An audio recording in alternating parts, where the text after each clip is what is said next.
स्वागत। आज हम कोलकाता के एक लॉ कॉलेज से आई एक बेहद परेशान करने वाली खबर पे बात कर रहे हैं। जी, ये घटना पिछले कुछ दिनों से खबरों में है और वाकई चिंताजनक है। हाँ, तो हम कोशिश करेंगे कि जो भी जानकारी अलग अलग समाचार स्रोतों से मिली है उसके आधार पर समझें कि असल में हुआ क्या है, जांच कहाँ तक पहुँची है और इसके मायने क्या हैं। बिल्कुल, ये एक गंभीर मामला है जिसने कोलकाता में फिर से कैंपस सुरक्षा को लेकर बहस छेड़ दी है। सही कहा। तो चलिए सीधे मामले पर आते हैं। घटना क्या थी और कब हुई? जी, घटना 25 जून 2025 की बताई जा रही है। साउथ कैलकाटा लॉ कॉलेज की एक 24 साल की छात्रा हैं। उन्होंने आरोप लगाया है कि उनके साथ सामूहिक बलात्कार हुआ कॉलेज कैंपस के अंदर। ये तो और भी चौंकाने वाली बात है। हाँ बिल्कुल, आरोप है कि ये सब कॉलेज के गार्ड रूम के अंदर हुआ। शाम का वक्त था, करीब 7:30 से 11:15 बजे के बीच का। और आरोप किस पर हैं? इसमें जो मुख्य नाम सामने आ रहा है वो है मनोजीत मिश्रा। ये पहले छात्र नेता थे, अब शायद कॉलेज स्टाफ में हैं। इनके अलावा दो और लोग, जैब अहमद और प्रमित मुखोपाध्याय, इनका भी नाम है। ये छात्र हैं या स्टाफ, इस पर थोड़ी स्पष्टता आनी बाकी है। गार्ड रूम में घटना हुई तो गार्ड का क्या रोल था? हाँ, ये एक और अहम पहलू है। गार्ड पिनाकी बनर्जी पर आरोप है कि वो वही मौजूद थे, मतलब सीसीटीवी फुटेज में भी दिख रहा है कि वो वहां थे, लेकिन उन्होंने कुछ किया नहीं। उन्हें भी आरोपी बनाया गया है। अच्छा, लेकिन ये सब हुआ क्यों? मतलब कोई वजह सामने आई है?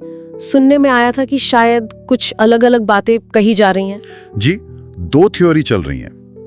कुछ रिपोर्ट्स कह रही हैं कि छात्रा ने मनोजीत मिश्रा का शादी का प्रस्ताव ठुकरा दिया था, तो शायद बदले की भावना से ये किया गया। और कुछ दूसरे स्रोत कह रहे हैं कि छात्रा को छात्र संघ में कोई पद दिलाने के बहाने से बुलाया गया था। तो मतलब असल वजह जांच के बाद ही साफ होगी, पर आरोप तो बहुत ही संगीन है। सिर्फ बलात्कार का ही आरोप नहीं है शायद। हाँ, कुछ और भी बातें सामने आई हैं, जैसे बंधक बनाना, मारपीट। हाँ बिल्कुल।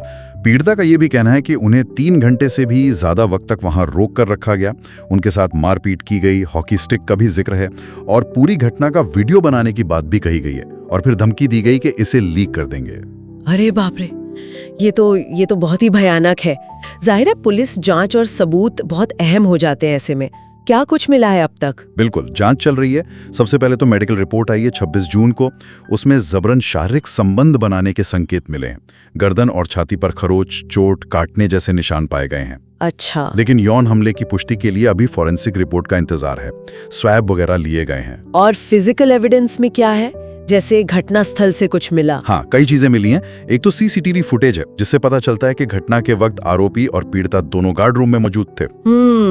फिर क्राइम सीन से मतलब गार्ड रूम, छात्र संघ का कमरा, वॉशरूम, इन जगहों से बाल मिले हैं, कुछ अनजान तरल की बोतलें मिली हैं, और वो हॉकी स्टिक भी बरामद हुई है जिसका जिक्र आरोप में है। ये सब काफी महत्वपूर्ण सबूत हैं। एक वीडियो क्लिप की भी बात आ रही थी, किसी आरोपी के फोन से मिला है शायद। जी हाँ, ये बहुत बड़ा सबूत माना जा रहा है। करीब 1.5 मिनट का एक वीडियो क्लिप मिला है एक आरोपी के फोन से। इसी क्लिप के आधार पर ही शायद गिरफ्तारियां भी हुई हैं। अच्छा, तो चारों आरोपी गिरफ्तार हो चुके हैं, मिश्रा, अहमद, मुखोपाध्याय और वो गार्ड बनर्जी। जी, चारों गिरफ्तार हैं और उनके फोन भी पुलिस ने जब्त कर लिए हैं। जांच के लिए कोई खास टीम बनाई गई है? हाँ, मामले की गंभीरता को देखते हुए कोलकाता पुलिस ने 5 सदस्यों की एक स्पेशल इन्वेस्टिगेशन टीम, मतलब SIT बनाई है। ACP प्रदीप कुमार घोषाल इसे लीड कर रहे हैं और क्राइम सीन को भी सील कर दिया गया है। ठीक है, अब जरा कानूनी और सामाजिक प्रतिक्रिया पर आते हैं। कोर्ट में कुछ हुआ? कानूनी तौर पर तो सुप्रीम कोर्ट की गाइडलाइंस के हिसाब से केस दर्ज हुआ है। गैंगरेप में, जैसा कि आपको पता होगा, मदद करने वाला भी उतना ही दोषी माना जाता है जितना मुख्य आरोपी। हाँ। इसके अलावा कलकत्ता हाईकोर्ट में एक वकील ने स्वतः संज्ञान लेने की, मतलब कि कोर्ट खुद इस मामले को देखे और CBI जांच की मांग करते हुए एक याचिका भी दायर की है। और बाकी संस्थाएं जैसे महिला आयोग या राजनीतिक दल? जी, राष्ट्रीय महिला आयोग NCW, उन्होंने मांग की है कि भारतीय न्याय संहिता के तहत टाइम बाउंड जांच हो, मतलब एक तय समय में जांच पूरी हो। राजनीतिक दलों की बात करें तो BJP ने घटना की निंदा की है, एक समिति बनाई है और मुख्यमंत्री से इस्तीफे की भी मांग की है। दूसरी तरफ TMC ने कहा है कि आरोपी मिश्रा से उनका कोई लेना देना नहीं है। ठीक है, लेकिन इन सबसे ऊपर मुझे लगता है जो सबसे अहम बात है वो ये है कि समाज में, खासकर स्टूडेंट्स और पेरेंट्स में, कैंपस सुरक्षा को लेकर एक डर और चिंता का माहौल फिर से बन गया है। वो 2024 वाला आरजीकर मेडिकल कॉलेज का मामला लोगों को अभी भी याद है। सही कहा, बिल्कुल। तो कुल मिला के देखें तो ये एक बहुत ही उलझा हुआ और गंभीर मामला है। इसमें गंभीर आपराधिक आरोप हैं, डिजिटल सबूत हैं और कैंपस सुरक्षा पर सीधे सीधे सवाल हैं। जांच अभी चली रही है, फॉरेंसिक रिपोर्ट्स आनी बाकी हैं। जी बिल्कुल।